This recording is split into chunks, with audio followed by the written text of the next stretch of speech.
అతిపెద్ద ప్రజాస్వామ్య దేశం మనది. 140 కోట్లకు పైగా జనాభా ఉంది. కోట్లాది మంది ఓటర్లు ఉన్నారు.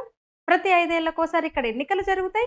ఆయా స్థాయిల్లో జరిగే ఎన్నికల ద్వారా ప్రజలు ఓట్లు వేసి ప్రజాప్రతినిధులను ఎన్నుకుంటారు. రాష్ట్రపతి, ఉపరాష్ట్రపతి, ప్రధాని, గవర్నర్లను కూడా ప్రజలే పరోక్షంగా ఎన్నుకుంటారు. ప్రజలు ఎన్నుకున్న ఎమ్మెల్యేలు ముఖ్యమంత్రిని ఎన్నుకుంటారు. ప్రజలు ఎన్నుకున్న ఎంపీలు ప్రధానమంత్రిని ఎన్నుకుంటారు. ఆ ఎంపీలు ఎమ్మెల్యేలే రాజ్యసభకు ఎంపీలను ఎన్నుకుంటారు.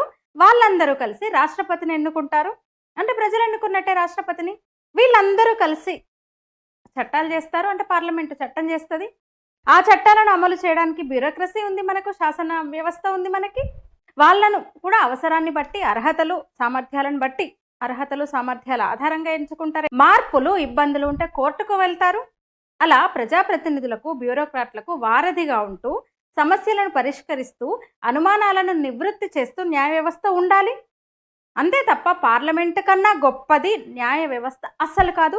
రాష్ట్రపతి కన్నా అస్సలు కాదు.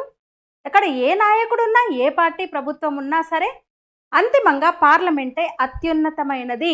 పార్లమెంటు ఏ చట్టం చేసినా అదే ఫైనల్ అవుతుంది. ఎందుకంటే అది ప్రజలు చేసిన చట్టం. ప్రజాస్వామ్య దేశంలో ప్రజలే అల్టిమేట్. ఇంకా అంతవరకు క్లియర్. కానీ జరుగుతున్నది ఎందుకు విరుద్ధంగా ఉంటుంది?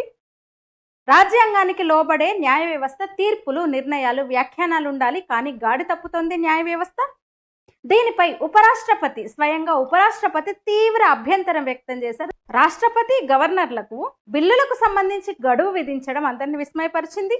సుప్రీంకోర్టు ఎవరికైనా ఉరిశిక్ష విధిస్తే దాన్ని రద్దు చేసే అధికారం రాష్ట్రపతికి ఉంది. రాష్ట్రపతి ఆ శిక్షను రద్దు చేయొచ్చు.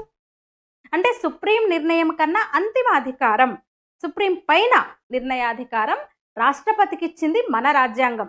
అలాంటిది రాష్ట్రపతికి గడువు విధించడం ఏంటి?